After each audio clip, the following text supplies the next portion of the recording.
मुगुधं स्निगुधं मधुरमुरली माधुरी धीरनादैः कारं कारं कर्णविवशम् गोकुलं व्याकुलत्वम् श्यामं कामं व्रजजनमनो मोहनं मोहनाङ्गम् चित्ते नित्यं निवसतु महो वल्लभी वल्लभं नः। ॐ नमः श्री परमहंसास्वादित चरण कमल चिन्मकरन्दाय भक्तजनमानस निवासाय श्रीरामचन्द्राय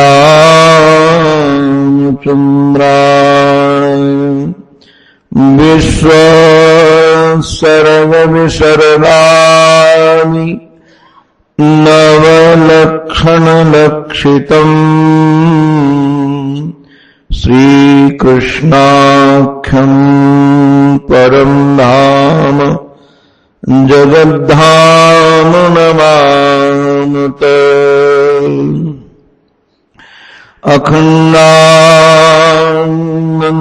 अखण्डानन्दबोधाय शिष्य संतापहारिणे सच्चिदानन्दरूपाय तस्मै श्री गुरवे नमः। गुरुर्ब्रह्मा गुरुर्विष्णुः गुरुर्देवो महेश्वरः गुरुः साक्षात् परब्रह्म तस्मै श्री गुरवे नमः। तस्मै श्री गुरवे नमः। श्रीमन्नारायण नारायण नारायण श्रीमन्नारायण नारायण नारायण श्रीमन्नारायण नारायण नारायण श्रीमन्नारायण नारायण नारायण लक्ष्मी नारायण नारायण नारायण लक्ष्मी नारायण नारायण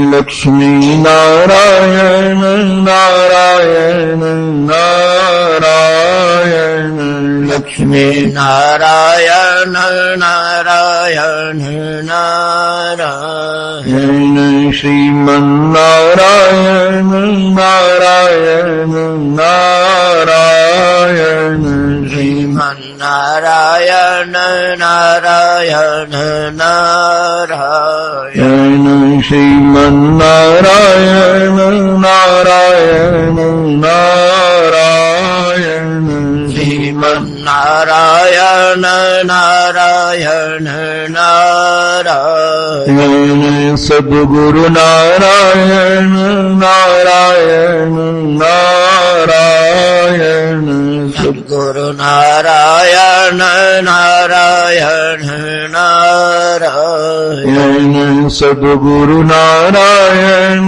नारायण नारायण सद्गुरु नारायण नारायण नारायण श्रीमन्नारायण नारायण नारायण श्रीमन्नारायण नारायण नारायण श्रीमन्नारायण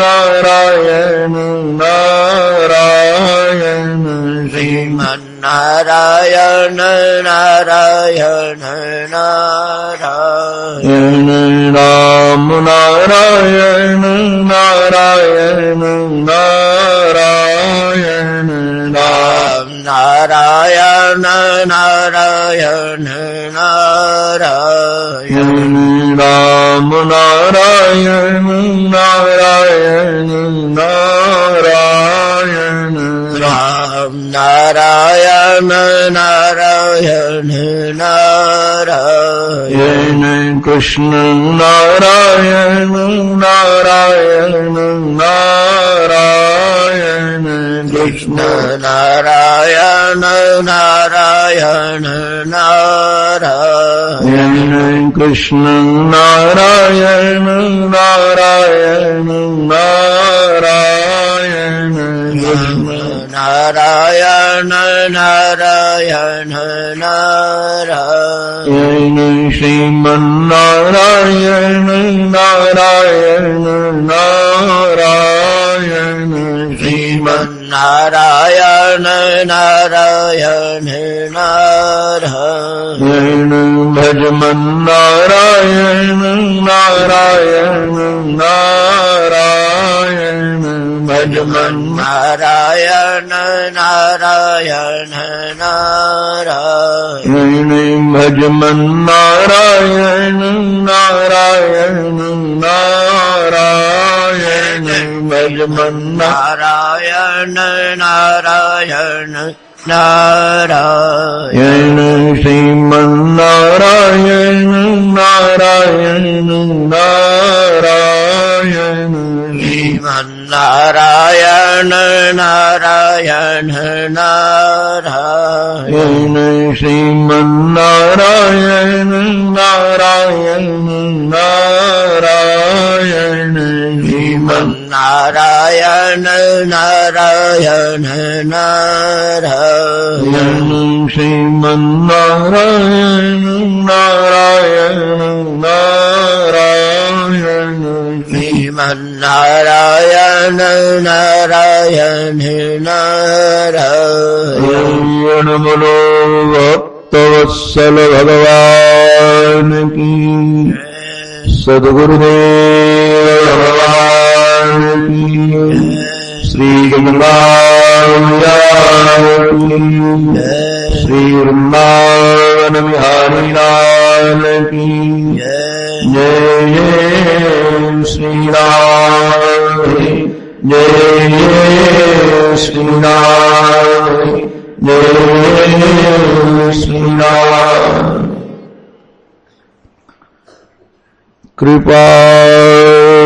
कृपारूपिणी राधिके श्यामा प्राणाधार कृपा करो श्री राधिके मेरी ओर भानु दुलारी राधिके सुन लो मेरी पुकार दीन पात की श्रवण को न पालनहार। जीवन धन श्री प्रिया प्रीतम के युगल पावन पवित्र चरणारविंदों में साष्टांग प्रणिपात। परमादरणी प्रातस्मरणी अनंत श्री समलंकृत श्री सद्गुरुदेव भगवान के युगल पावन पवित्र चरणारविंदों में बारंबार वंदन। परमादरणीय पूज्य संत वृंद, पूज्य विद्वत वृंद, भूदेव वृंद, हमारे जीवन धन श्याम सुंदर की कथा से अनुराग रखने वाले भक्त वृंद एवं मातृशक्ति, आप सबके रूप में अपने आराध्य की ही अनेकानेक आकृतियां निहारता हुआ आप सबके भी पावन चरणों में मैं बारंबार वंदन करता हूं।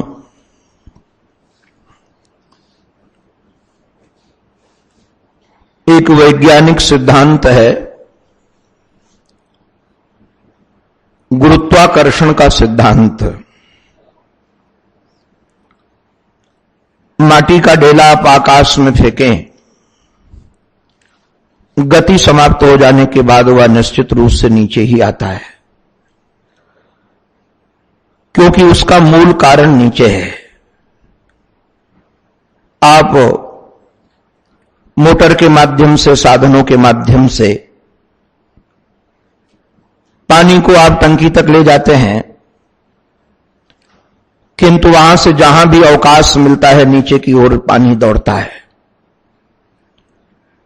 उसका कारण यही है कि वाटर लेवल नीचे है। निश्चित रूप से कार्य अपने कारण की ओर दौड़ता रहता है। जैसे सारी की सारी नदियां सागर की ओर दौड़ती रहती है, वैसे ही दुनिया में जितने भी जीव हैं सब हमारे श्री ठाकुर की ओर ही दौड़ रहे हैं। ऐसा कोई पैदा नहीं हुआ, ऐसा कोई पैदा होगा भी नहीं जिसकी गति परमात्मा की ओर न हो। बस बात इतनी है, जो समझकर परमात्मा की ओर चलता है वह भक्त बन जाता है, और जो ना समझे संसार की ओर दौड़ रहा है वो विषयी बन जाता है, संसारी बन जाता है। कभी हमारे आराध्य गुरुदेव का एक लेख निकला था, उसमें ये गीता परिवार में ही महर्षि थे, गीता भवन गीता प्रेस के परिवार में, और लेख यह निकला था कि अभक्त कोई नहीं। संयोग से जब वह कल्याण सब जगह गया तो बहुत टिप्पणियां आई, तो पूज्य श्री भाई श्री जी ने उसका सुधार किया, और दोबारा जब लेख निकाला गया तो उस लेख का नाम रखा गया भक्त की दृष्टि में अभक्त कोई नहीं। भक्त की दृष्टि में अभक्त कोई नहीं। और सच में बात भी यही है। भक्त की दृष्टि में तो लगता है कि सारा का सारा संसार परमात्मा के भजन में लगा है, परमात्मा के चिंतन में लगा है। आप सब समझते हैं, जानते भी हैं, ऐसा कौन व्यक्ति है जो सुख नहीं चाहता है? चाहे वह हिंदू हो, चाहे मुसलमान हो, चाहे फारसी हो, ऐसा कौन व्यक्ति है जो जीवन नहीं चाहता है? अगर हम जीवन चाहते हैं तो हम श्री कृष्ण को चाहते हैं,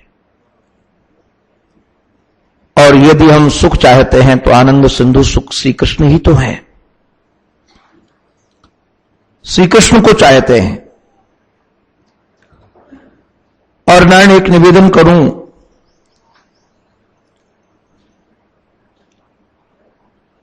पता नहीं हम चाहते हैं कि नहीं चाहते उनको, किंतु वो हमें जरूर चाहते हैं। उनकी प्रीति हमारे प्रति जरूर है।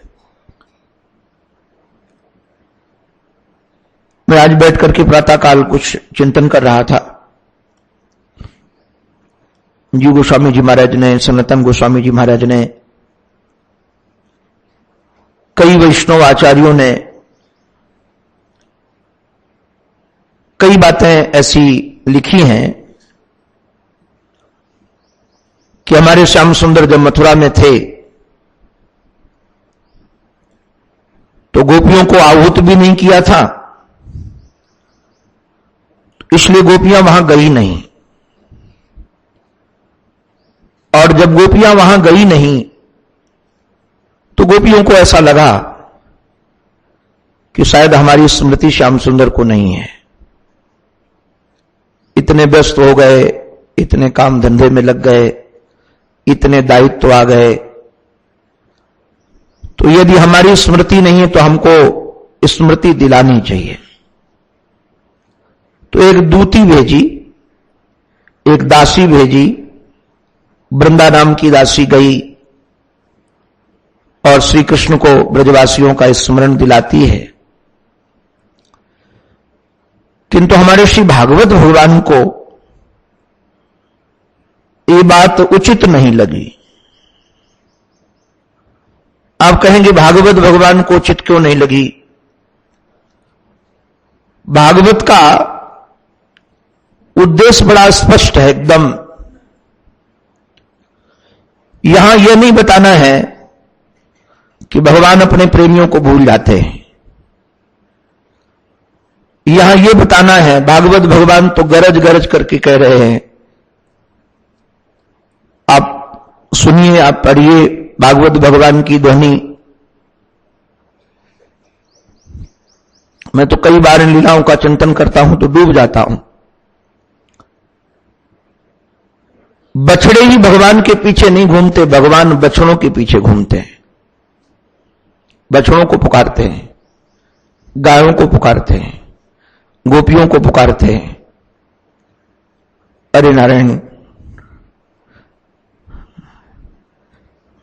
यशोदा मैया के सामने भी आंसू बहाते हैं, कान पकड़कर उठते बैठते हैं। मैया मुझसे गलती हो गई, मुंह को माफ कर दे, आज के बाद ऐसी गलती कबू ना करूंगा। भागवत भगवान का बड़ा विलक्षण, भागवत भगवान का उद्देश्य ये नहीं कि भक्त इनको पुकारें, यहां भक्त को ही भगवान पुकार रहे हैं। भागवत भगवान ने तो दिखाया कि गोपियों ने संदेशवाहक नहीं भेजा है, श्री गोविंद ने संदेशवाहक भेजा है। गोविंद का अनुराग उनके प्रति ज्यादा है, गोविंद का प्रेम उनके प्रति अहेतुक है। अद्भुत प्रेम है श्याम सुंदर का गोपांगनाओं के प्रति। उस प्रेम को यदि नारायण हम लोग बारंबार चिंतन करने लगे तो ऐसा तो लगता है कि जिस ढंग से चिंतन हो रहा है बाद में तो हम चिंतन करने लायक ही नहीं रहेंगे। चित्त ही डूब जाता है, और जब चित्त डूब जाता है तो चिंतन कौन करेगा? चिंतन करने लायक चित्त ही नहीं रहता है। भागवत भगवान की भाषा में आप सुनिए। भागवत भगवान ये कहते हैं कि एक दिन एकांत में श्री उद्धव का श्री श्याम सुंदर ने हाथ पकड़ा। गृहीत्वा पाणिना पाणी प्रपन्नार्ति हरो हरि, गच्छ उद्धव ब्रजम सौम्य पित्रोर्नौ प्रीतिमावह।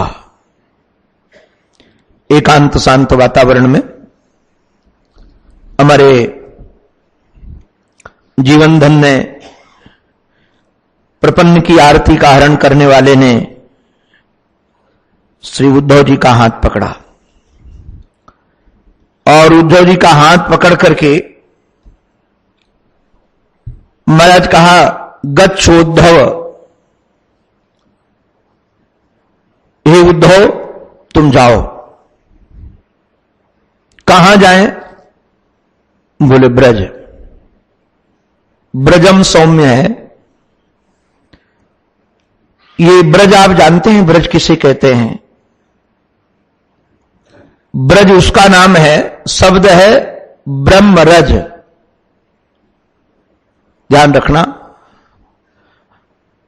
जहां ब्रह्म ही रज बन करके रहता हो उसका नाम ब्रह्मरज है। किंतु यदि संक्षेप में उसे बोलना हो तो ब्रह्म का ब्रा ले लिया और रज का जा ले लिया, हो गया ब्रज। वहां रसपान करने के लिए अरे नारायण जो निर्गुण है, निराकार है, व्यापक है, निरंजन है, ऐसा अवतार आपने शायद देखा नहीं होगा। अवतार माने तो उतरना ही होता है। मैं एक दिन विचार कर रहा था कि भगवान उतर करके शूकर तक बन गए, ये भगवान का उतरना है। किंतु इससे ज्यादा उतरना और क्या आपको चाहिए? वहां से कम शूकर में तो जीवन दिखता है, किंतु भगवान अपने प्रेमियों का रस लेने के लिए शूकर ही नहीं बने, अरे रज बन करके वहां प्रकट हो गए।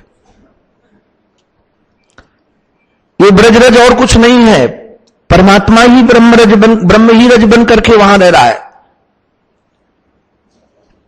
ऐसे तुम ब्रज में जाओ और हमारे माता पिता को प्रीति ढो करके ले जाओ।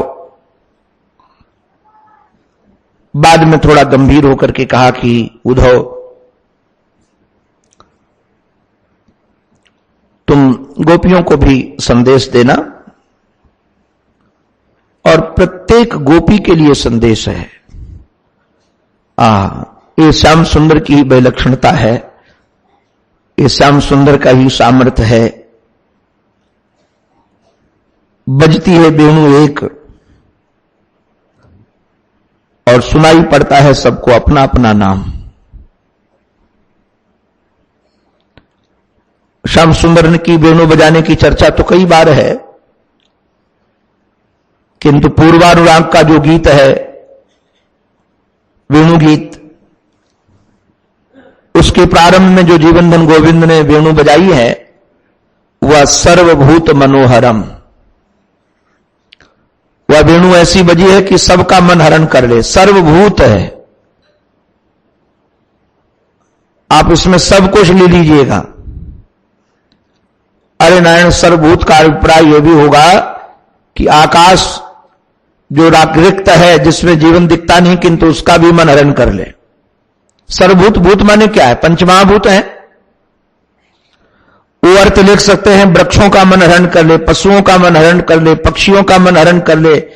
अरे कहां तक कहें, पत्थर के भी दिल में आंसू बहा दे। ये सर्वभूत मनोहरम है।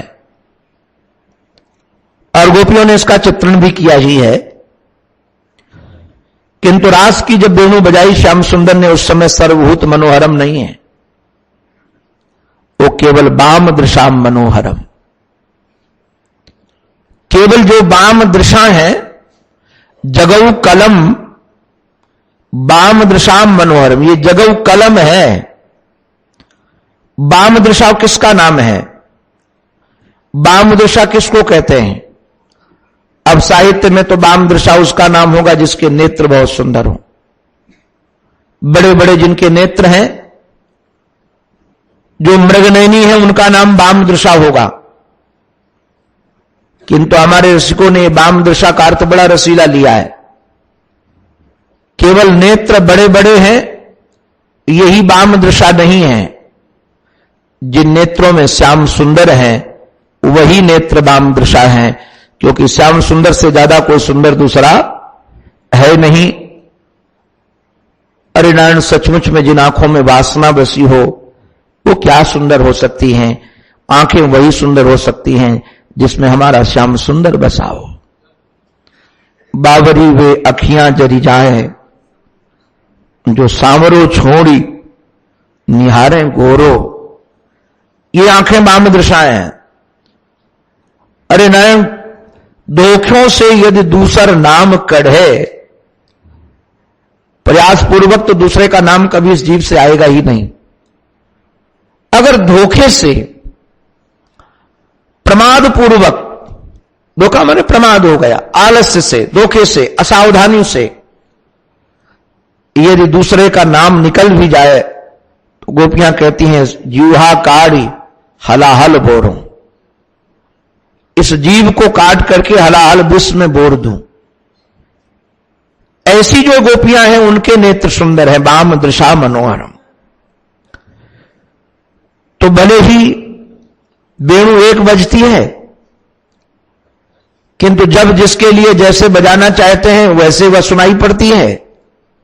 हमने आचार्य चरणों से तो यह भी सुना है कि प्रत्येक गोपी को लगता था केवल मेरे को बुला रहे हैं, केवल मेरा नाम ले रहे हैं। और आप देखेंगे इसका वर्णन भी है, अन्योन्य मन मरा, दूसरे को छुपाती हुई, अलक्षिताहा, कोई हमको दूसरा न देख ले। अगर उनको लगता कि हमारी सखी का भी नाम लिया है तो कहते चलो उनको लेते चले। और जब उनके कानों में यह सुनाई पड़ा कि केवल मेरा नाम ले रहे हैं तो लगता है केवल मेरे को ही बुला रहे हैं, तो दूसरों को बताती तो है ही नहीं, अपितु तो छुपाती और है।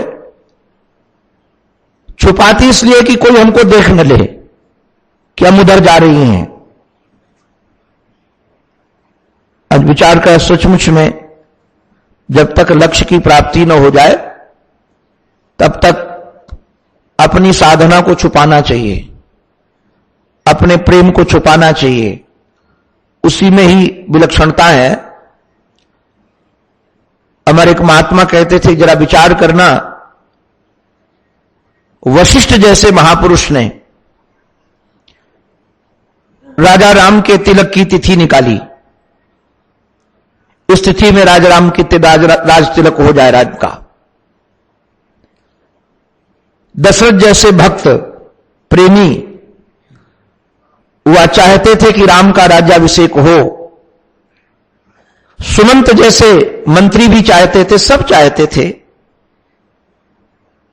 किंतु समय से राज तिलक क्यों नहीं हो पाया, क्या कारण हुआ? बोले कि दशरथ की उतावली हुई।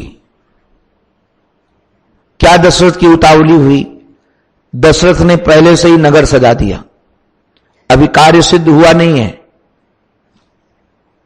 और पहले से ही नगर सजा दिया, पहले से ही जय जयकार करवाने लगे। उसका विचार कीजिए, सचमुच में यदि नगर न सजाया गया होता और आज तक हो जाने के बाद फिर महाराज मिठाइयां बैठती, फिर उत्सव मनाया जाता तो क्या होता?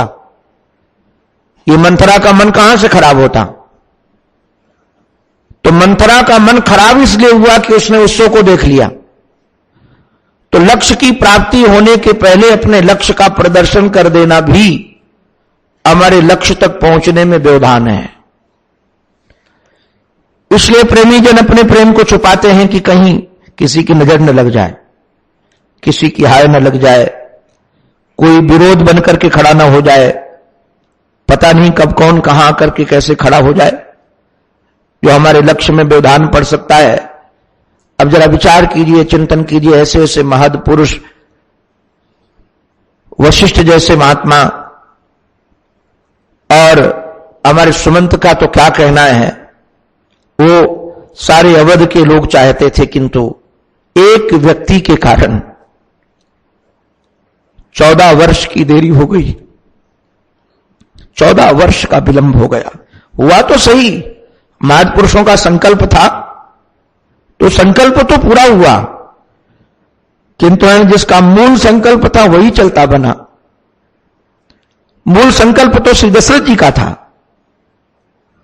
वही चलता बना। सबने राज तिलक देखा, किंतु श्री दशरथ जी महाराज ने राज तिलक नहीं देखा,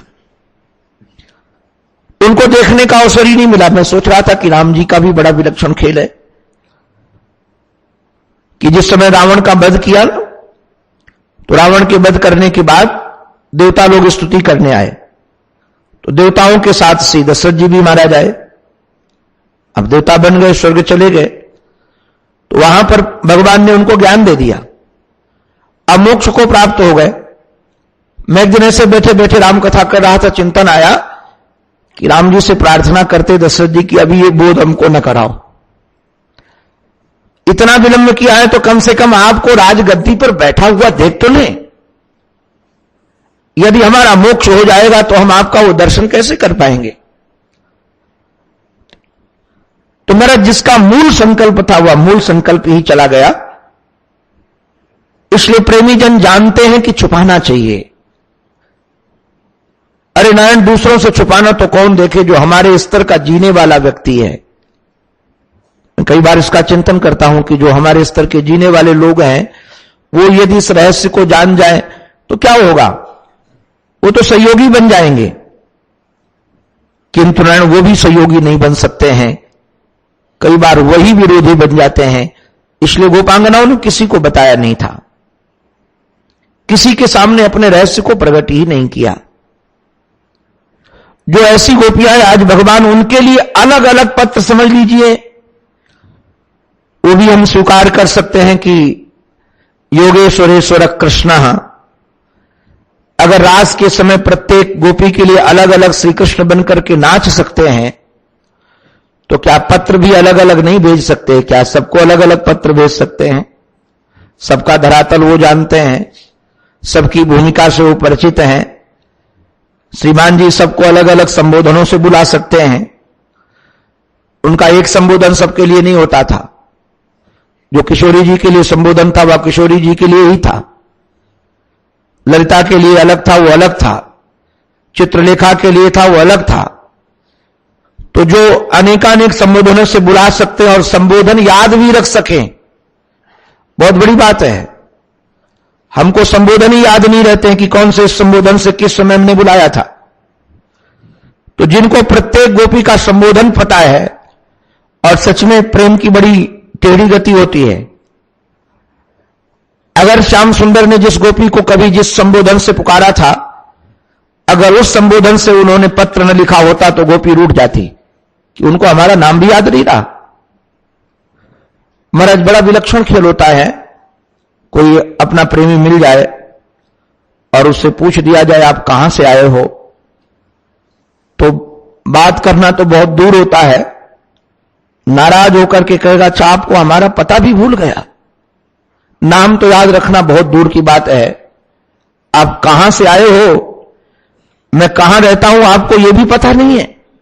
क्यों पता होगा आपको? क्योंकि हम गरीबों का कौन याद रखता है, आपको बड़े बड़े लोग मिल गए हैं, तुरंत टिप्पणी होती है। गरीबों को वो याद रखता है जो हमारे स्तर में जीता हो, आपका जीने का स्तर बदल गया है। मैं श्याम सुंदर की विलक्षणता चिंतन कर रहा था कि उनका ही सामर्थ्य है कि सबके लिए उन्होंने अलग अलग संबोधन से पत्र लिखा। किंतु पत्र लिखने की अपेक्षा पत्र में क्या लिखा वो तो जिसको लिखा गया वही जाने। और श्री उद्धव जी महाराज की भी गंभीरता को मैं वंदन करता हूं, मंत्री हैं, कि इन्होंने कोई पत्र कभी खोल करके देखा नहीं कि किस गोपी को क्या लिखा है। सचमुच में मंत्री हो तो ऐसा हो, सखा हो तो ऐसा हो। आज मैं जितना बलिहार जीवनधन गोविंद पर हो रहा था, उससे कम बलिहार से उद्धव पर नहीं हो रहा था। उद्धव के हृदय को बंधन है, और सच कहें उद्धव के हृदय को बनाने वाले श्री ठाकुर जी ही हैं। श्री ठाकुर जी अपने प्रेम को प्रकट कर रहे हैं एक प्रेमी के सामने। अद्भुत है नारायण, ये प्रेमी भी बहुत विलक्षण है श्री उद्धव जी महाराज। प्रेमी के सामने दूसरे प्रेमी का भाव प्रकट किया भी नहीं जा सकता। अगर वो करने लगो तो महाराज कहीं ना कहीं उसमें अपने न्यून भाव आ जाता है, और वह न्यून अब दूसरों के प्रति तो छोड़ दो, अपने के प्रति ही न्यून भाव हो जाता है कि लगता है कि जो इनको चाहिए वो मैं दे नहीं पाया, मेरे में वो बुद्धि नहीं है, मेरे में वो सेवा का सामर्थ्य नहीं है, मेरे में विलक्षणता होती मैं इनके भावों को यदि समझ सकता तो आज इनको अपने भाव किसी दूसरे के पास नहीं भेजने। अपने में ही न्यून, प्रीतम में तो प्रेमी कभी न्यून भाव देखता नहीं है, किंतु अपने में भी यदि न्यून भाव देखने लगे कोई तो वो भी प्रेम का बाधक है, साधक नहीं है। क्योंकि वह भी निश्चित रूप से जैसे सौभाग्य मद अपने को प्रीतम से दूर ले जाता है, वैसे से अपना न्यून भाव भी अपने प्रीतम से दूर ले जाता है। अपने को तो क्या चिंतन करना है, जैसे भी है वर्ण उनका है, हमने तो बड़ा नहीं है। जब उन्होंने बरा है, उन्होंने वर्ण किया है, तो उनकी विशेषता है जो जानकर के जैसे चाहे वैसे रख ले। किंतु उद्धव का हृदय देखिए, उद्धव के हृदय को आप लोग जिए, इसको जीने का प्रयास कीजिए कि कैसा हृदय रहा होगा श्री उद्धव का। उद्धव के सामने श्याम सुंदर एक बात कहते हैं, ता मन मनस का मत प्राणा मदर्थे त्यक्त दैहिका, ता मन मनस का। बड़ा रशीला ये वाक्य, हम 2 दिन से इसकी चर्चा कर रहे हैं। मन मनस्का का अर्थ सीधा साधा तो यही है कि मेरे शरीर में जो मन है वो हमारा मन नहीं है, वो उनका मन है। और पता है, इसका दृश्य आपको देखने को मिलेगा। ये मन भी बड़ा विलक्षण है। जो सामने होता है वो दिखता नहीं है, जो मन में होता है वही दिखता है। हमने एक चित्र देखा था कि श्याम सुंदर सरोवर के तट पर बैठे हैं और सरोवर में वो अपना प्रतिबिंब देख रहे हैं, किंतु जानकर आश्चर्य लगेगा कि उनको अपना प्रतिबिंब नहीं दिख रहा है, वहां श्री राधा रानी का प्रतिबिंब दिख रहा है। आपने शायद कभी देखा होगा, देखते हैं अपना प्रतिबिंब और दिखता है किशोरी जी का प्रतिबिंब। इसका अभिप्राय क्या है? क्या सचमुच में प्रतिबिंब बदल गया है? ये प्रतिबिंब ही नहीं बदल गया है, इन दोनों का मन बदल गया है, देखने वाला बदल गया है। अब श्याम सुंदर देखते हैं तो श्री राधा, अब जरा विचार कीजिए, प्रतिबिंब या दर्पण के सामने जो खड़ा होगा वही दिखेगा। अब खड़े श्याम सुंदर हैं, दिख रही है श्री राधा रानी। ये ता मन मनस का है। मेरे शरीर में अब मेरा मन नहीं है, उनका मन है, और मेरे शरीर में मेरे प्राण नहीं है, उनके प्राण हैं। अथवा दूसरा अर्थ देखिए, गोपियों के प्राण कहने का अभिप्राय मैं उनका प्राण हूं, अर्थात मैं उनका जीवन हूं। मेरे बगैर, जैसे प्राण के बगैर जीवन नहीं रहते ना, प्राण चले जाए तो जीवन चला जाए, ऐसे मैं ही उनका प्राण हूं, मैं ही उनके चिंतन का विषय हूं। और इतना ही नहीं, महाराज मदर्थे त्यक्त दैहिका। आज मैं टीका देख रहा था, दैहिका का अर्थ, टीकाकार ने बड़ी रसीली बात कही। देह से जितने संबंध हैं, मां का संबंध, पिता का संबंध, भाई का संबंध, रिश्तेदारों का संबंध, वस्त्र का संबंध, भोजन का संबंध, शरीर से जितने संबंध हैं लगभग सभी संबंधों से ऊपर उठ गई हैं। और सच में नारायण उठ गई। आप देखेंगे ये सहज नहीं है, ये सामान्य भी नहीं है। आप इसको थोड़ा सहज ढंग से चिंतन बस कीजिएगा तो पता चलेगा। इसलिए वल्लभाधीश ने इनको सर्वधर्म संन्यासिनी माना है। गोपियां सर्वधर्म संन्यासिनी हैं। मैं कई बार विचार करता हूं, आप भी चिंतन कीजिएगा इसका। धर्म हमारे जैसे लोगों को छोड़ना कठिन नहीं है। क्यों? क्योंकि धर्म के प्रति महत्व ही नहीं है। जिनका धर्म के प्रति महत्व होता है उनको धर्म छोड़ना बहुत कठिन होता है। हमारा जिस दिन धर्म के प्रति महत्व हो जाएगा वो धर्म हम जल्दी छोड़ नहीं पाएंगे। और ये गोपियां धर्म से जीवन जीती थी, धर्म छोड़ दिया। उद्धव आदि महापुरुष इसलिए इनके अनुरक्त हैं,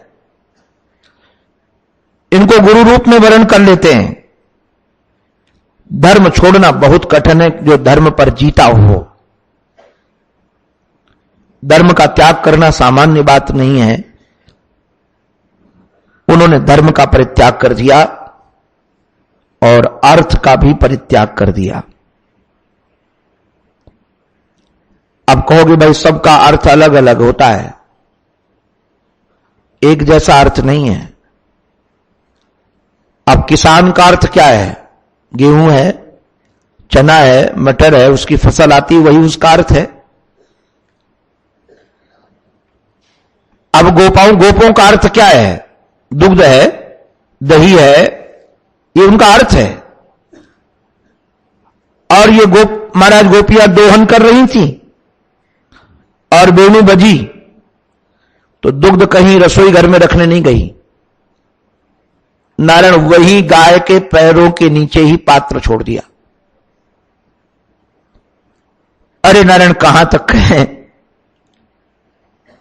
गाय यदि उनका अर्थ है, जीवन है, तो कम से कम गाय के पैर मुक्त तो कर देने चाहिए। जब गोदोहन किया जाता है तो रस्सी बांधी जाती है, रस्सी भी नहीं खोली। खोलने का अवकाश कहां है? और किसी मां के लिए नारायण बच्चे का परित्याग करना बहुत कठिन है, वो भी दुग्ध पीता हुआ बालक, वो तो हृदय का ही दूसरा टुकड़ा है। अब देखिएगा पशुओं के भी बच्चों पर आप नजर डालो तो तुरंत आपके ऊपर हमला कर देते हैं, किंतु वारी वाह गोपियां, वारी वाह सन्यासिनी, उन शिशुओं को भी छोड़ दिया जिनको दूध पिला रही थी, अपने वक्षस्थल से लगा करके जिनको दुग्धपान करा रही थी, उनका भी परित्याग कर दिया, पतियों का परित्याग कर दिया। अच्छा चलो कामी व्यक्ति ये कर लेते हैं, ध्यान रखिएगा। हमने कई बार देखा है कि किसी बच्चे का किसी बच्ची से प्रेम हो जाए तो माता पिता भी छोड़ देता है, घर द्वार भी छोड़ देता है, लड़की भी छोड़ देती है, कामी से व्यापार हो जाता है। किंतु आप जरा विचार कीजिएगा, कभी शरीर का श्रृंगार छूटता है, शरीर का भोजन छूटता है? आप पढ़िएगा तो पता चलेगा कि वहां गोपियां श्रृंगार कर रही थी, एक आंख में अंजन लगाया था और निरंजन की वेणु सुनाई पड़ी तो दूसरे आंख में अंजन नहीं लगाया। आपने कभी ऐसी स्त्री को देखा है कि एक आंख में कज्जल लगा के घूम रही हो? स्त्रियों को सबसे प्रिय तो अपना श्रृंगार ही है, वो छोड़ पाना बड़ा कठिन है। हमको एक महात्मा बता रहे थे, पहले गृहस्थ रहे, वो बता रहे थे कि एक सज्जन ने हमको बताया कि कहीं जाना था तो पत्नी से कहा कि चलो संत आए हैं दर्शन करने के लिए चलना है, तो कहा कि चल रही हूं। 15-20 मिनट बाद कहा चल रही हूं, फिर 15-20 मिनट के बाद कहा चलो नहीं तो चले जाएंगे। बोले मैं आपको कह रही हूं चल रही हूं। 1 घंटे के बाद कहा काहे को शोर मचाते हो, 1 घंटे से कह तो रही हूं चल रही हूं। तो बोले भाग्यवान कर क्या रही है? बोले अभी हमारा मेकअप नहीं हुआ है, सभा में ऐसे कैसे चली जाएं, सबके सामने में से कैसे चली जाए, वहां सब हमारे रिश्तेदार इकट्ठे होंगे। तो शरीर को सजाना छोड़ना बड़ा कठिन। किंतु ना एक आंख में कज्जल, दूसरे में कज्जल नहीं, और भी गोपियों की बड़ी विलक्षणता है। चलो ये तो चल भी जाए, किंतु अधरों में लगाने वाला पदार्थ आंखों में लग गया और आंखों में लगाने वाला पदार्थ अधरों में लग गया। काजल आंख में नहीं ओठों में आ गया और ओठों में लगाने जाने वाला लाल पदार्थ वो आंखों में चला गया। अब जरा सोचो कैसा दृश्य होगा। और इससे भी ज्यादा और गति हुई इनकी, नीचे के कपड़े ऊपर, ऊपर के कपड़े नीचे, भागी। मैं कई बार भागवत की कथा में लोगों से पूछता हूं, सच बताओ, कामी यदि कामी से मिलने के लिए जाता है या कामनी कामी से मिलने के लिए जाती है तो श्रृंगार बना के जाती है या श्रृंगार बिगाड़ के जाती है? श्रृंगार बना के जाती है। और ये गोपियां श्रृंगार बिगाड़ कर गई हैं, इसलिए काम यात्रा नहीं, ये श्याम यात्रा है। ये काम यात्रा है ही नहीं, ये श्याम यात्रा है। और श्याम यात्रा में तो मन सजा होना चाहिए। क्योंकि हमारे मनमोहन को मन भाता है। आज गोविंद उसका स्मरण कर रहे हैं। त्यक्त दैहिका, शरीर के जितने संबंध हैं सब संबंधियों को त्याग दिया, सबसे उपराम हो गई जो। और मयि एव दैतम प्रेष्ठम, ये दैत शब्द भी बहुत रसीला है। गोपियों ने कहा है त्वयि धृता शवः त्वाम विचिन्वते दैत दृश्यताम, ये दैत शब्द वहां भी है, दैत दृश्यताम। भगवान की दैत गोपियां हैं और गोपियों के दैत श्याम सुंदर हैं। तो कहा जो हमारी दैत हैं, जिनका मैं प्रेष्ठ हूं, जिनका मैं आत्मा हूं, जिनका मैं मन हूं। अच्छा, इतने कहने के बाद ये भागवत प्रेमियों की मैं दृष्टि खींच रहा हूं। ये जो चतुर्थ श्लोक है इस अध्याय का, है तो सभी अनुष्टुप छंद में, और अनुष्टुप छंद में, अनुष्टुप छंद की विशेषता होती है कि एक चरण में 8 अक्षर होते हैं और 8 चौको 32 अक्षरों का ये छंद बन जाता है। किंतु उसमें 2 चरण और जोड़ दिए हैं। अब 32 अक्षरों का होने वाला जो श्लोक, वो 2 चरण अधिक जोड़ दिए।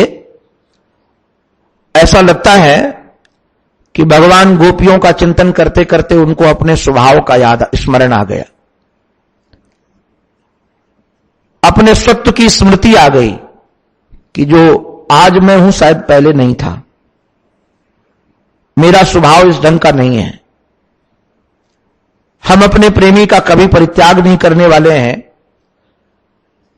भगवान का ही वाक्य है ये, सर्वधर्मान परित्यज्य मामेकम शरणम व्रज अहम त्वा सर्व पापेभ्यो मोक्षयिष्यामि मा शुच। ये भगवान का ही दस्तावेज है, अपना तो नहीं है। तो भगवान ने विचार किया कि ये सब धर्मों का परित्याग करने वाली, सबका परित्याग करने वाली सन्यासिनी और हमसे दूर हैं, मेरे द्वारा कुछ हो नहीं रहा है। तब श्री ठाकुर जी को स्मरण आया। देखिए, आप इस पढ़िएगा कभी, ते त्यक्त लोक धर्माश्च, ये अपने स्वभाव का चिंतन करके कह रहे हैं कि जो व्यक्ति लोक धर्म का, अर्थात दोनों अलग अलग कर दिए टीकाकारों ने, लोक अलग है, धर्म अलग है। लोकाह धर्माह, जिन्होंने महाराज सभी लोकों का परित्याग कर दिया हो, उनको लोक से लेना देना नहीं, केवल मेरे सुख से लेना देना है। उनको धर्म से लेना देना नहीं, केवल मेरे सुख से लेना देना है।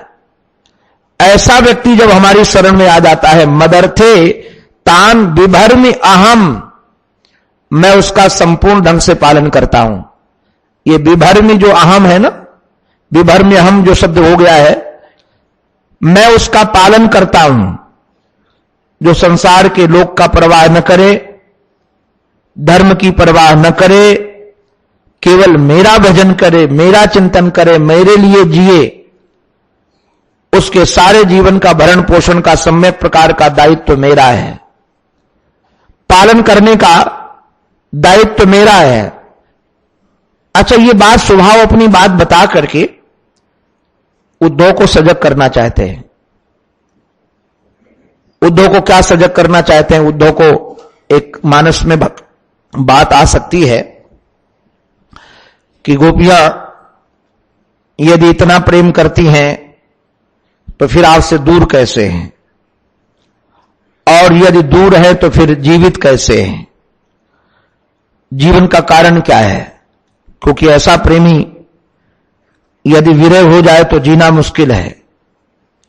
दशरथ राजाधिराज श्री दशरथ जी महाराज को राघव का वियोग हुआ और वो जी नहीं पाए, तो ये गोपियां जीवित कैसे हैं? तो कहा गोपियों को जीवित रखने वाला मैं ही हूं, गोपियों को पालन करने वाला मैं ही हूं, गोपियों का रक्षण करने वाला मैं ही हूं। आप लोगों की एक दृष्टि में खींचूंगा और रसिक जन उधर पहुंच जाएंगे। पद्म पुराण में बड़ा रसीला उपाख्यान, आप सब उससे परिचित हैं। वृंदावन की भूमि में भक्ति दुखी है। दुख का कारण भी है कि उसके पुत्र जर्जर हैं। नारद जी महाराज ने भक्ति को सुखी बनाने का लिए एक बड़ा सर्वश्रेष्ठ साधन बताया, और वो साधन बहुत सरल भी है। उसमें वैसे श्लोकों के क्रम में प्रश्न नहीं है, किंतु जो वार्ता है उससे प्रश्न उदित होता है। भक्ति को दुखी देख करके नारद जी ने कहा, वृथा खेदय से बाले अहो चिंता तुरो कथम श्री कृष्ण चरणाम भोजम स्मर दुखम गमिष्यति। अरे बाला, अरे सुंदरी, तू चिंता क्यों करती है? किसी का दुख चिंता करने से नहीं गया है। ये जो हम लोग बहुत चिंता करते रहते, चिंता तो दुख देगा, हमको क्या सुख देगा। तो कहा कि तुम चिंता मत करो। तो चिंता न करें तो करें क्या? हमारे हाथ में क्या है? आज किसी को कहो चिंता मत करो तो बोले बाबा यही तो मेरे हाथ में, जो हाथ में वो करने दो ना। तो मैं निवेदन करता हूं कि चिंता न करना भी तुम्हारे हाथ में है। जैसे करना तुम्हारे हाथ में है, वैसे न करना भी तुम्हारे हाथ में है। ब्रेक लगाना भी तुम्हारे हाथ में है। तो कैसे लगाया जाए? बोले श्री कृष्ण चरणाम भोजम। जब आपको अपने भविष्य की चिंता होने लगे, किसी बात की चिंता होने लगे, तो आप अपना ध्यान तुरंत श्री कृष्ण के चरणों में ले जाओ। श्री कृष्ण चरणाम भोजम स्मर। इससे क्या होगा? बोले दुखम गमिष्यति, आपके दुख चले जाएंगे। तो आजकल बड़ा विलक्षण है, बिना प्रमाण के हम कहीं जाते आते नहीं हैं। जैसे उदाहरण के लिए हम लोग तो महाराज रोज के अनुभवी हैं। रोज के अनुभवी क्या, बहुत सारे लोग कथा सुनकर के रसिक आनंद लेते हैं। फिर यदि कथा करवानी होती तो मेरे से नहीं पूछते, जिन्होंने हमारी पहले कथा कराई है उनसे पूछते हैं, और उनसे पूछते हैं कि महाराज जी का स्वभाव ठीक है कि नहीं, तुमने कितना दिया था। आजकल तो यही बात, तुमने कितना दिया था, दिमाग में सेट है। तो हमसे कहते महाराज जी वो अमुक हमसे पूछ रहा था। तो हमने कहा मेरे से नहीं पूछा, तेरे से क्यों पूछा? तो बाद में मुझे लगता है कि नहीं, हम प्रमाण पत्र नहीं है। प्रमाण पत्र वह है जिसके साथ हमने व्यवहार किया है। क्योंकि कई बार जो चीज दिखती है वो होती नहीं है, और व्यवहार करने से पता चलता है कि व्यक्ति कैसा है। क्योंकि सोना कसे और व्यक्ति बसे। मानो कि कोई व्यक्ति आकर के किसी शहर में एक साइन बोर्ड लगा दे कि बाईपास सर्जरी मैं करूंगा, 1 महीने की छूट है, इसमें व्यक्ति का केवल 25,000 रुपए में बाईपास सर्जरी करूंगा या फ्री करूंगा, और बड़ा प्रचार करे। किंतु संयोग से 1-2 जो रोगी गए हो ना ऑपरेशन करवाने, वो लौट कर आए ही ना हो, और लोगों से पता चल जाए कि वो गए और लौट करके आए नहीं, तो आप बताओ फ्री में भी जाओगे वहां? वो कोई देना भी चाहे, पैसा की ले लो, तुम एक बार ऑपरेशन करवा लो, मैं दे रहा हूं, कहोगे वहां जाने की जरूरत नहीं है। और एक व्यक्ति 5 लाख पहले से रख लेता है और आपसे हस्ताक्षर भी करा लेता है कि चला जाए तो मेरी कोई जिम्मेदारी नहीं है, और कहता है आज का नंबर भी नहीं मिलेगा, 1 महीने के बाद मिलेगा। किंतु हम वहां दौड़ दौड़ कर क्यों जाते हैं? इसलिए दौड़ दौड़ के जाते हैं कि हमारे अमुक रिश्तेदार ने आज से 10 साल पहले कराया था, बिल्कुल सही है। जिन लोगों ने वहां ऑपरेशन कराया बिल्कुल आनंद में है, तो हमको प्रमाण मिल गया। चाहे भले अपने राम वहां जाने की बात चले जाए, वो तो अलग बात है, किंतु हमने प्रमाण लोगों का देख लिया। तो भक्ति महारानी ने भी कहा कि महाराज ये जो आप प्रयोग बता रहे हैं, आज तक इसे प्रयोग किसी ने किया है कि नहीं किया है? किसी की चिंता भगवान श्री कृष्ण के चिंतन से दूर हुई है कि नहीं हुई है? आप बताइए। तो नारद जी महाराज ने प्रमाण दे दिया। द्रौपदी च परित्राता एन कौरव कस्मलात। अब जरा ध्यान दीजिए, कस्मल माने होता है कीचड़, कस्मल का अर्थ होता है कीचड़। दूसरी भाषा में यदि कहें दलदल। आप लोगों ने शायद कभी नहीं देखा होगा, हमको तो एक महात्मा ने सिखाया यहीं थे ऋषिकेश में, कि नदी कभी तैर रहे हो और प्रवाह में बह जाओ, फिर बाद में कहीं जाकर के आप काट करके जल निकलो और वहां पहुंचो तो दलदल हो।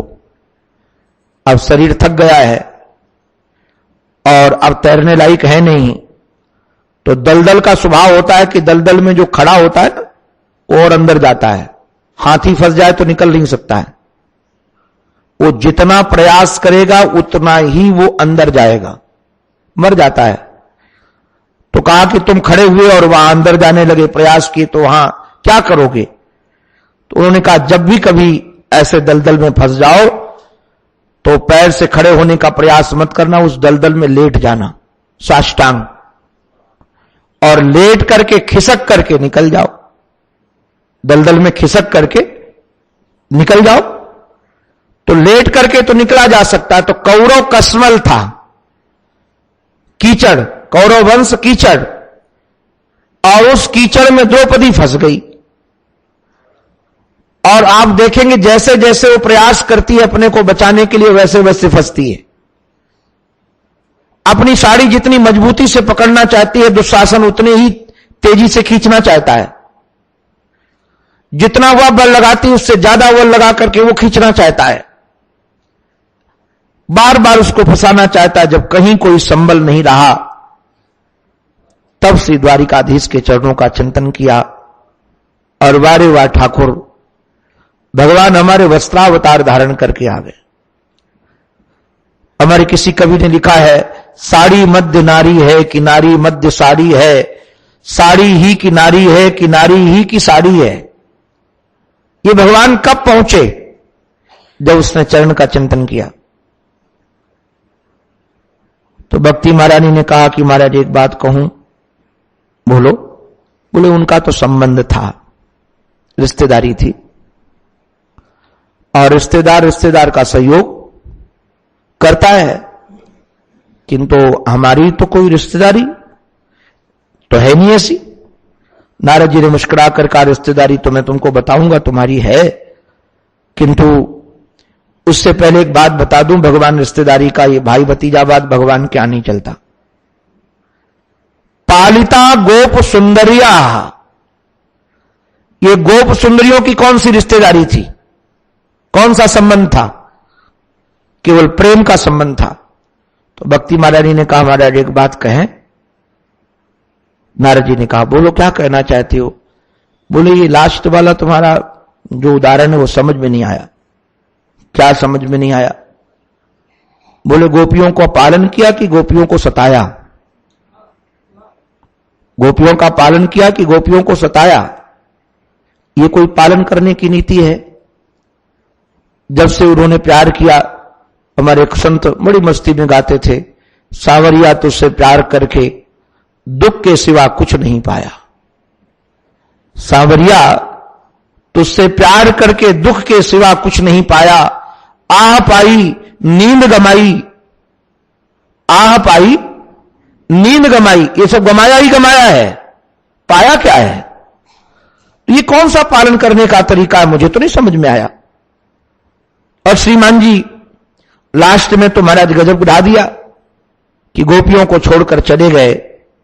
ये कौन सा पालन करने का? प्रेम करके, अपना करके, घर द्वार छुड़ाकर, सर्वस्व छीन करके, जब कोई दुनिया में अपना कहने लायक नहीं रहा, तब वहां छोड़कर चले गए। भक्ति महारानी की बात सुनकर के नारद जी ने कहा कि नहीं, गोपियों का पालन श्री कृष्ण ही कर रहे हैं, किंतु पालन करने के 3 न्याय हैं। ध्यान रखिएगा, इसको समझ लीजिए।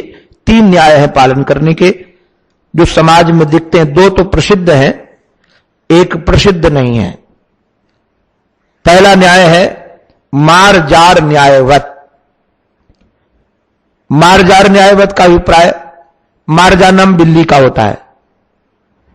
बिल्ली जिन विकराल डाढ़ों से शिकार करती है, उन्हीं विकराल डाढ़ों से अपने बच्चों को पकड़कर इधर से उधर ले जाती है।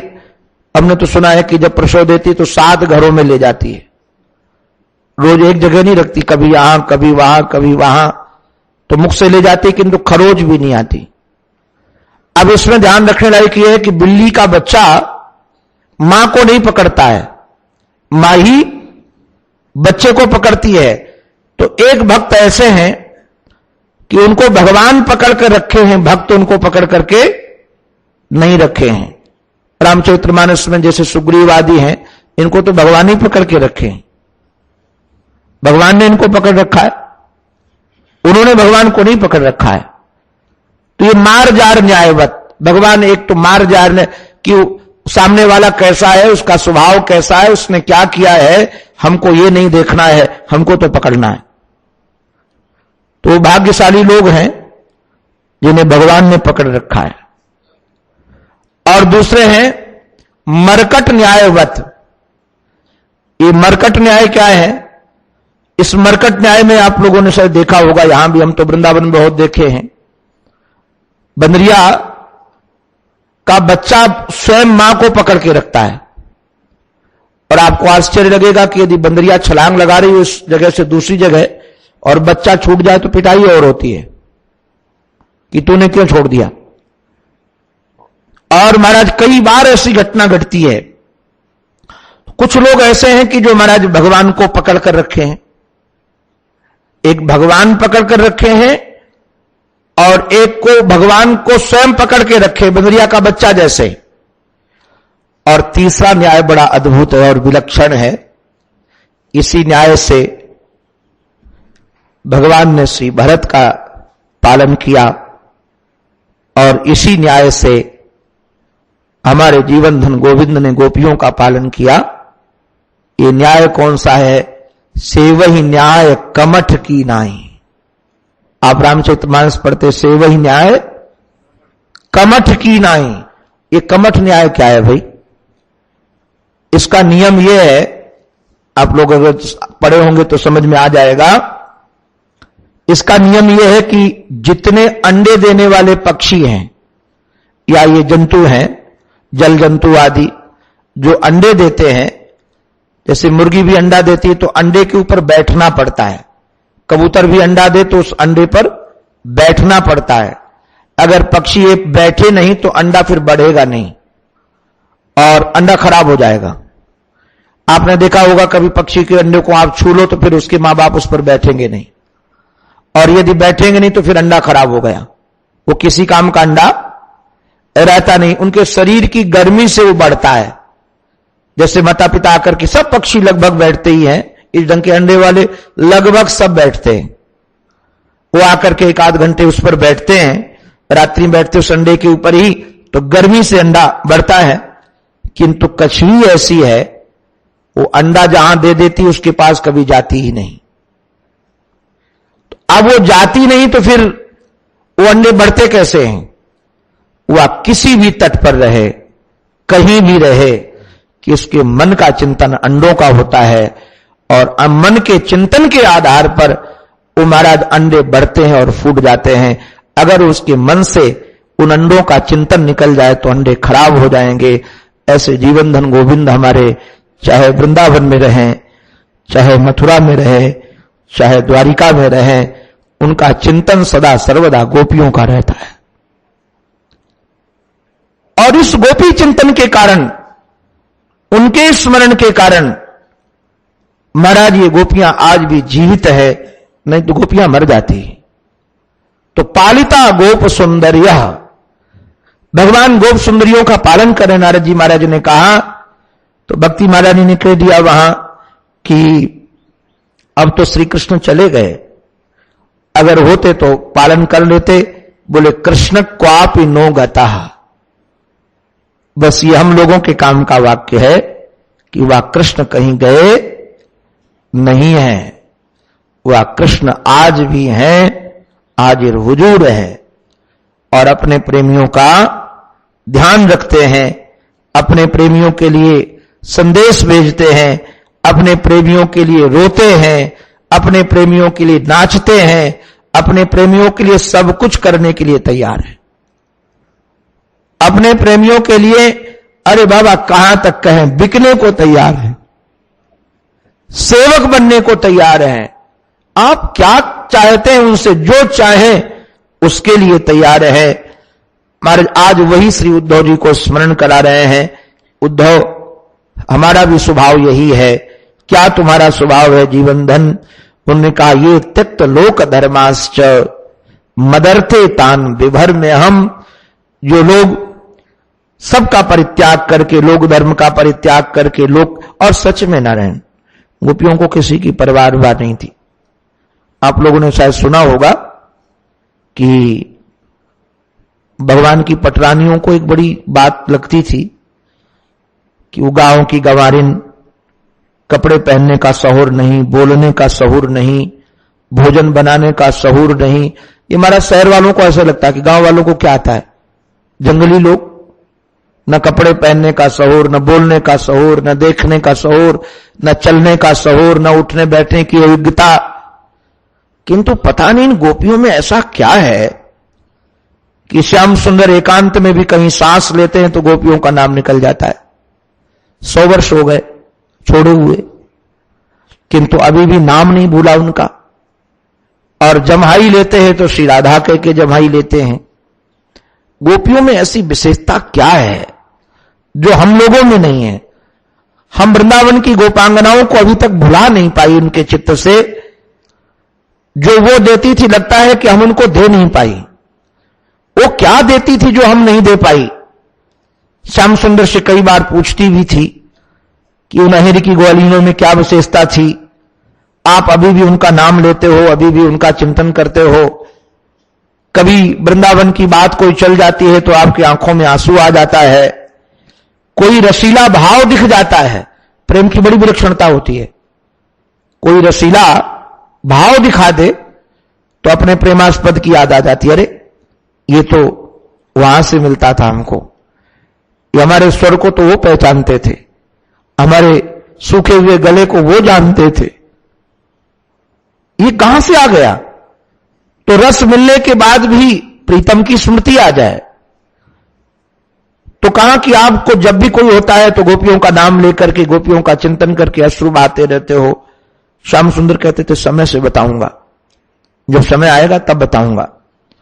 एक दिन श्याम सुंदर का स्वास्थ्य ठीक नहीं था, मस्तिष्क में बहुत पीड़ा थी। बड़े बड़े वैद्य आए, सब दवा बताई, कोई दवा काम ही न करे। नारद जी महाराज आए। नारद जी तो महाराज ये तो रोग के पहचानने वाले हैं ना, ये सदगुरु भवरोग के औषधि जैसे जानते हैं तो संत जानते ही हैं। जान गए कि इनको रोग कौन सा है। इन्होंने तुरंत औषधि बता दी। औषधि ये बताई या किसी वैद्य ने बताई? औषधि ये बताई गई कि कोई प्रेमी अपने चरणों की धूल इनके मस्तिष्क से लगा दे। किंतु ध्यान रखने लायक बात यह है, जिस प्रेमी की धूल प्रीतम के मस्तिष्क में लगेगी उसको नरक जाना पड़ेगा। शर्त थी। द्वारिका में एक व्यक्ति भी नहीं मिला।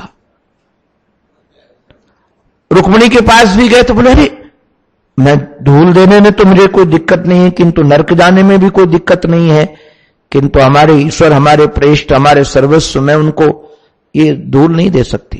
किसी ने नहीं दिया। नारद जी ने कहा रुको मैं करता हूं दवा इसकी।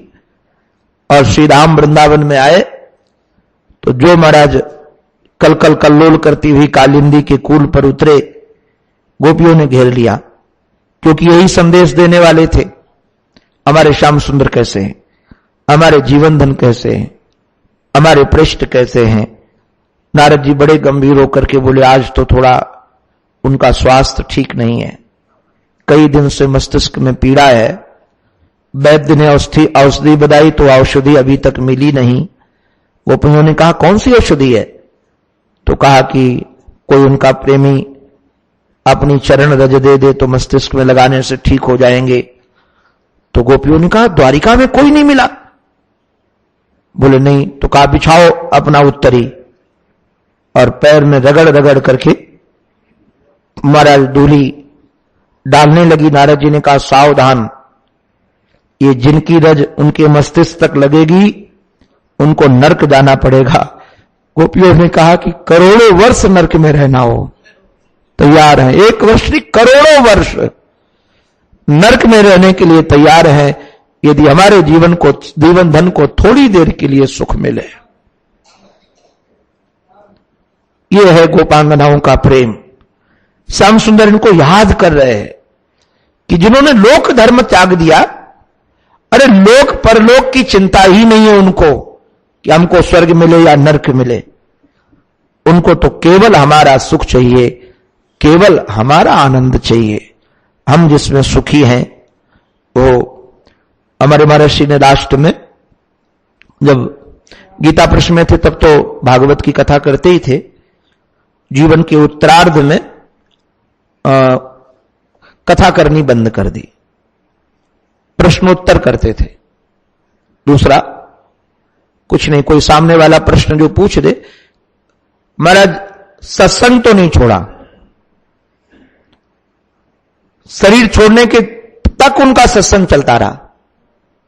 ये महापुरुषों का तो जीवन है सत्संग, और यही भगवान को अंदर लाने का साधन है। आज मैं गीता प्रश्न का एक ग्रंथ पढ़ रहा था, भगवान ने कहा भागवत में, बोले तुमको कुछ करने की जरूरत नहीं है, न तुम तप करो, न तुम जप करो, न तुम कोई साधन करो, केवल अपने दरवाजा खोल के रखो, हम आ जाएंगे। कौन सा दरवाजा खोल के रखे? बोले अपने कान का दरवाजा खोल के रखो, हम अपने अंदर घुस जाएंगे आकर के। आप कुछ न करो, कान प्रविष्ट कर्ण रंधे न स्वानाम भाव सरोरुहम, भागवत कहते प्रविष्ट कर्ण रंधे न, भगवान का आप कान का दरवाजा खोल के बैठो केवल, और कुछ मत करो, अपने आप ये आकर के कान से घुस करके अंदर आ जाएंगे। कोई साधन की जरूरत नहीं। तो हमारे जीवन दिन तो महाराज ऐसे हैं कि कोई साधन की जरूरत नहीं, भगवान मिल जाते हैं, केवल कान का दरवाजा खोल करके रखने लायक है। तो महर्षि जब तक शरीर रहा तब तक सत्संग कभी बंद नहीं किया। तो प्रश्नोत्तर होता था, तो जो अपने जो जैसे प्रश्न लेकर के आए वो लिख करके, एक महापुरुष थे साथ में पूज्य हमारे विमलानंद जी महाराज, उनके हाथ में कागज दे दिया जाता था, वो पढ़ के सुना देते थे, महाराज जी उत्तर दे देते थे। महर्षि की करुणा ऐसी थी, किसी को यदि प्रश्न करना नहीं भी आता था तो प्रश्न को सुधार करके कहते थे, प्रश्न ऐसा होना चाहिए, ये तुमको प्रश्न करने का ढंग ऐसा करो।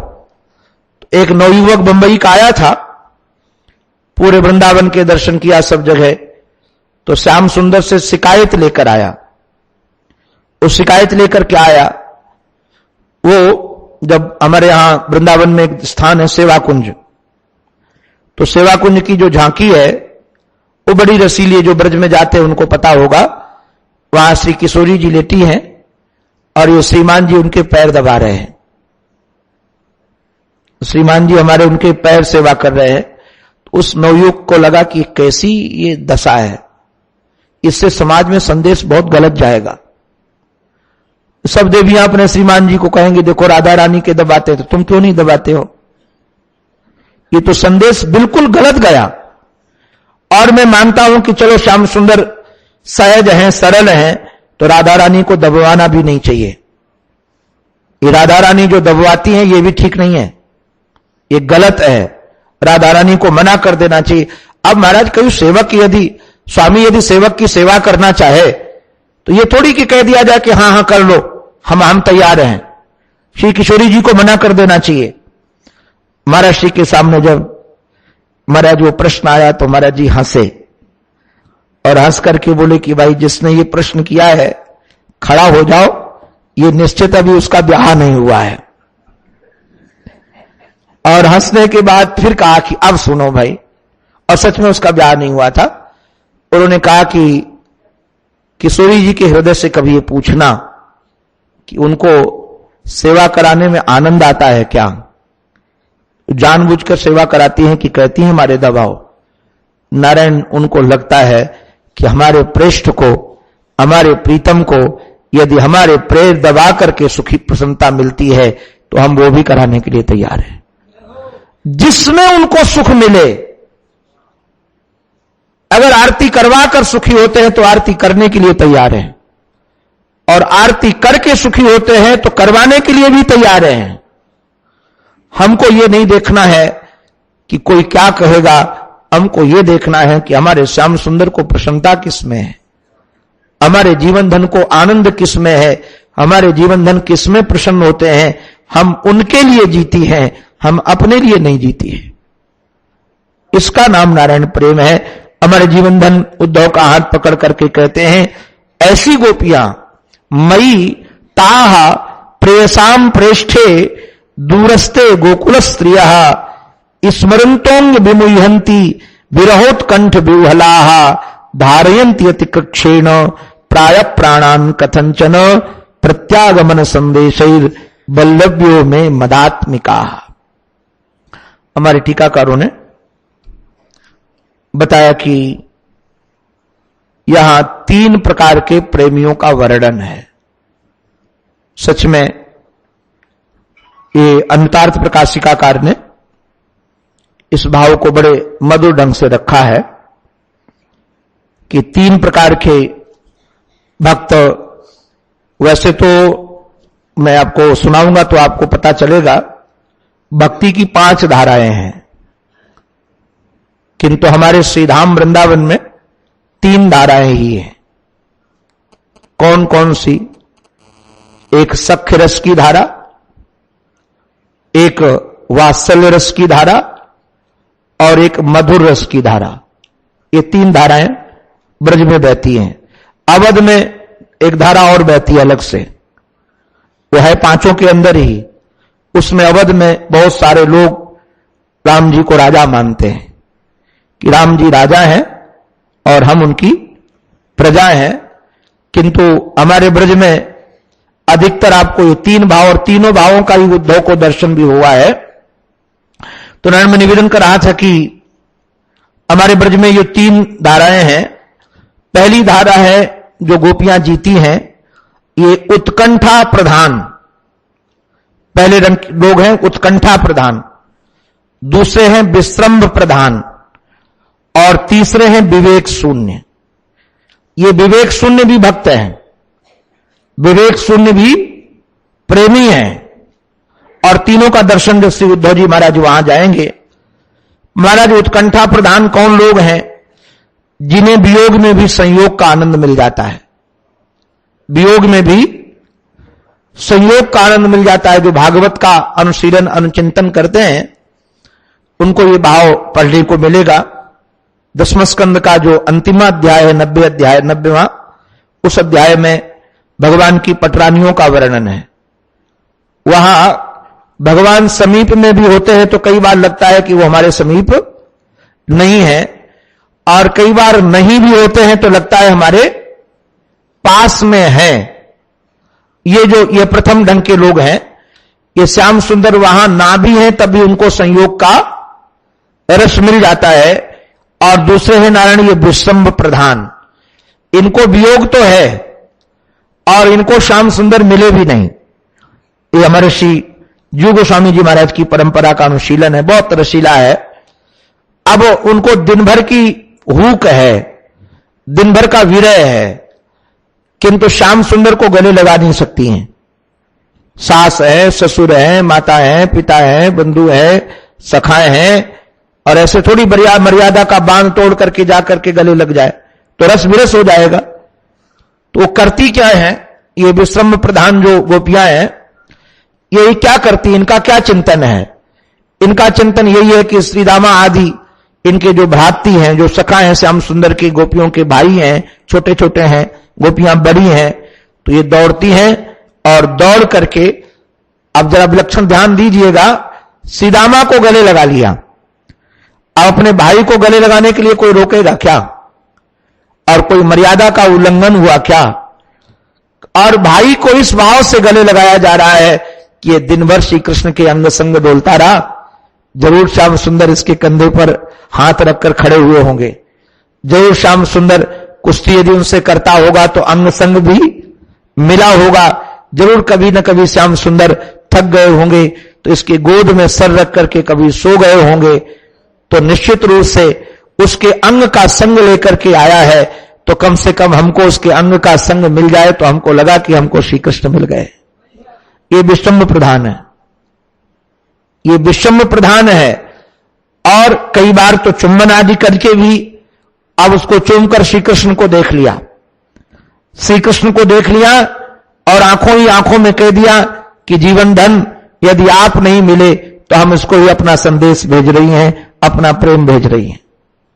और तीसरे जो है, यह तो हम निवेदन करें गौड़ेश्वर समुदाय, किंतु गौड़ेश्वर संप्रदाय के संतों ने श्री कृष्ण की लीलाओं का चिंतन बहुत किया है।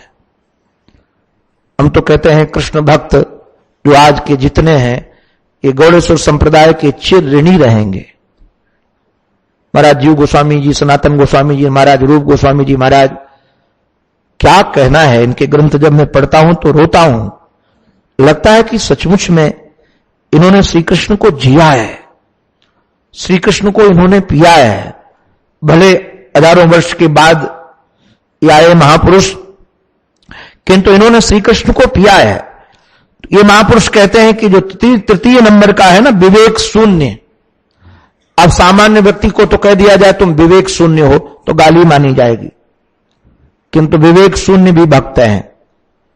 कौन विवेक शून्य भक्त हैं?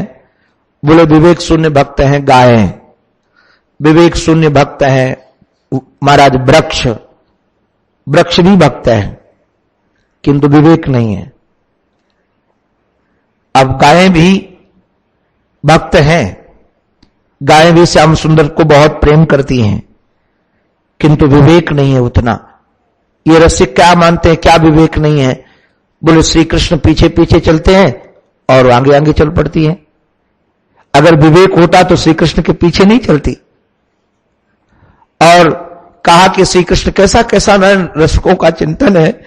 बोले कि कई बार श्याम सुंदर को जब गायें नहीं मिलती थी ना, वो चरती चरती वन में चली गई तो वो विह्वल हो जाते थे कि हमारी गाय कहां गई।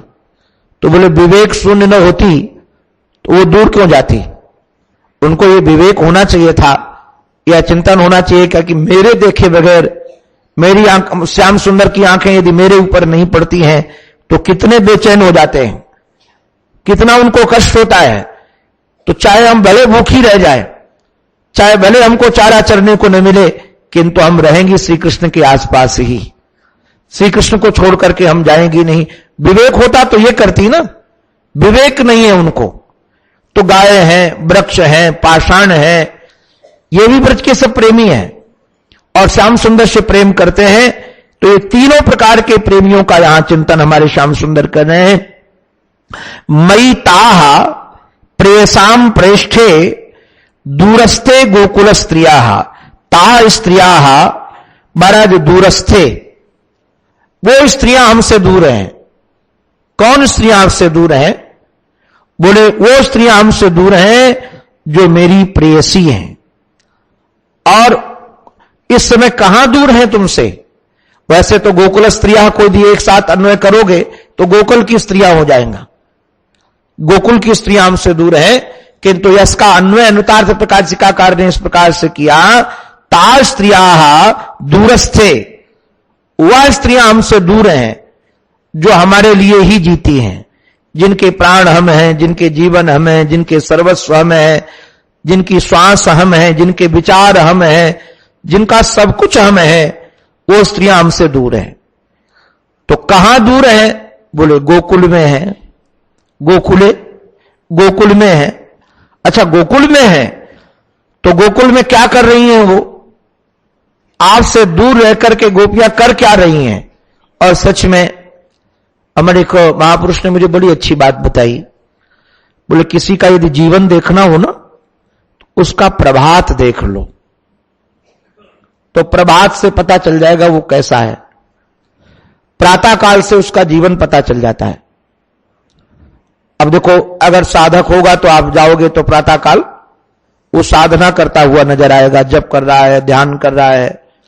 और जिनको शरीर से बहुत ज्यादा प्रेम होगा वो वॉकिंग कर घूमने निकल पड़े होंगे, वर्जिश कर रहे होंगे, तो पता चल जाएगा इनकी स्थिति देख करके ये शरीर से ज्यादा प्रेम करने वाले लोग हैं।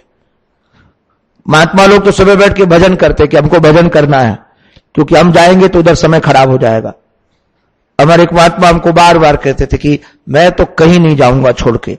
सब लोग उनको कहते थे थोड़ा घूमा करो घूमा करो। तो मैंने भी आग्रह किया, बोले कि मैं नहीं जाऊंगा। बिल्कुल स्वामी जी, वृद्ध थे, हमने बहुत आग्रह करके कहा क्यों नहीं जाएंगे। उन्होंने कहा कि तुम्हारे पास गारंटी है कि मैं मरूंगा नहीं, कि शरीर हमारा सदा बना रहेगा। तो हमने कहा मेरे पास तो कोई गारंटी नहीं है। तो बोले आज नहीं तो कल इस शरीर को छूटना ही है, तो जिसको छूटना है उसके लिए अपना भजन क्यों छोड़ दूं। जिसको छूटना है उसके लिए अपना भजन क्यों छोड़ दूं। हम उसके लिए, शरीर के लिए अपना भजन नहीं छोड़ेंगे। फिर बाद में हमने प्रार्थना की उनके सेवकों को कि दोपहर में घुमा लिया करो महाराज जी को। तो प्रातः काल देखने से, ब्राह्म मुहूर्त काल देखने से व्यक्ति का जीवन पता चलता है, विचारधारा पता चलती है, क्या चिंतन करते हैं। वो हमारे एक राजस्थान में मैं हर साल जाता था, अभी भी जाता हूं आश्रम की सेवा के लिए, कुछ वहां से आता है तो मुझे भेज दिया जाता था। तो जिन घर में मैं रहता था, ये सज्जन के हैं तो हमारे महाराज श्री के शिष्य ही, किंतु मैं सुबह सुबह जब भजन करके उठता था 8 बजे 7 बजे, तो 2 बेटा और 1 बाप, ये तीनों बैठ करके रुपया गिनते होते थे। वो महाराज सुबह 8 बजे से लेकर 10-11 बजे तक रुपया गिनते थे। अब तो मशीनें आ गई और बाद में फट से नहा करके चले जाते थे। तो मैंने एक दिन से पूछा कि तुम भजन वजन नहीं करते हो, उठ करके यही करने लगते हो। बोले महाराज जी हमारा भजन तो यही है। और कहा और बढ़िया बात, बोले कि हमारा भजन ये ना होता तो तुम्हारे जैसे साधु वृंदावन छोड़कर यहां क्यों आते। हमने कहा वाह जी वाह, बड़ा बढ़िया चिंतन है। तुम्हारा ध्यान रखिएगा, सुबह पता चल जाता है कि सुबह व्यक्ति क्या कर रहा है, उसकी रुचि कहां है, उसका जीवन कहां है। ऐसे सामने रहने पर अगर हमारा साधन भजन होता है, ठीक है, भगवत कृपा है वो भी। अगर श्याम सुंदर हमारे सामने है तो उनका दर्शन हो रहा है, उनका स्पर्श हो रहा है, उनकी सेवा हो रही है। किंतु जो स्त्रियां दूर हैं वो करती क्या है वहां बैठ करके, कैसे रहती हैं, अपने जीवन को कैसे भरती हैं, अपने जीवन समय काल को कैसे भरती हैं। तब ठाकुर जी कहते हैं स्मरंतोंग विमुहंती, महाराज बिरहोत कंठ विवहलाहा, कहा कि अंग वो हमारा स्मरण करती है। और स्मरण करती ही नहीं है, विमुहंती, ये विमुहंत का अर्थ किया है हमारा स्मरण करते करते मूर्छित हो जाती है। हमारा स्मरण करते करते मूर्छित हो जाती हैं। और कई ये तीनों प्रकार की गोपियों का यहां वर्णन है, स्मरंती, विमुहंती और बिरहोत कंठ, ये तीनों हो गई। बिरहोत कंठ, कई तो विरह में भर करके और मानो वृक्षों को, बिरहोत कंठ का अभिप्राय वृक्षों को, लताओं को, गुल्मों को, औषधियों को, वृंदावन के पत्थरों को, वृंदावन की गायों को, वृंदावन के बछड़ों को अपने कंठ से लगाती हैं कि तुम वही तो हो जिन्हें तुमको गले से लगाते थे। बिरहुत कंठ और विह्वलाः, विह्वल हो जाती हैं, अपने को संभाल नहीं पाती हैं। इसलिए हे उद्धव तुम वृंदावन जाओ। हमारे श्री श्याम सुंदर अरे नारायण क्या कहें, हमारा भगवान वह है जो भक्तों का यश गाता है। हमारा भगवान वह है जो भक्तों का यश गाता है। दुनिया के लोगों के भगवान तो वो होंगे जिनका भक्त यश गाते हैं, भक्ति ही तो भगवान का यश गाते हैं कि तुम ऐसे हो, तुम ऐसे हो, तुम ऐसे हो। किंतु हमारे ठाकुर जी ऐसे हैं कि अपने भक्तों का भी यश गाते हैं, अपने भक्तों की चर्चा करते हैं, अपने प्रेमियों की चर्चा करते हैं। इसलिए श्री उद्धव के सामने गोपांगनाओं की चर्चा कर रहे हैं कि कैसे इनको भेजते हैं। महाराज आज तो विचार तो ये था कि आज तो उद्धव जी को वृंदावन पहुंचा देंगे, किंतु पता नहीं ठाकुर जी का छोड़ने का मन ही नहीं हुआ। ठाकुर जी गले लगा करके बैठे रहे। ठाकुर जी ने चाहा तो कल हम सब श्री उद्धव के साथ वृंदावन की पावन पवित्र भूमि में पहुंचेंगे और श्री उद्धव के साथ पहुंचेंगे। उद्धव की आंखों से वृंदावन देखेंगे, उद्धव के हृदय से वृंदावन का दर्शन करेंगे।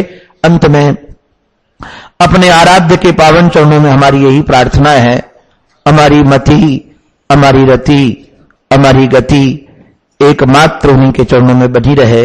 इसी प्रार्थना के साथ ये उनकी वाणी उन्हीं के पावन पवित्र चरणारविंदों में समर्पित। बोलो भक्तवत्सल भगवान की जय। सद्गुरुदेव भगवान की, श्री वृंदावन बिहारी लाल की जय। जय श्री राम, जय जय श्री राम, जय जय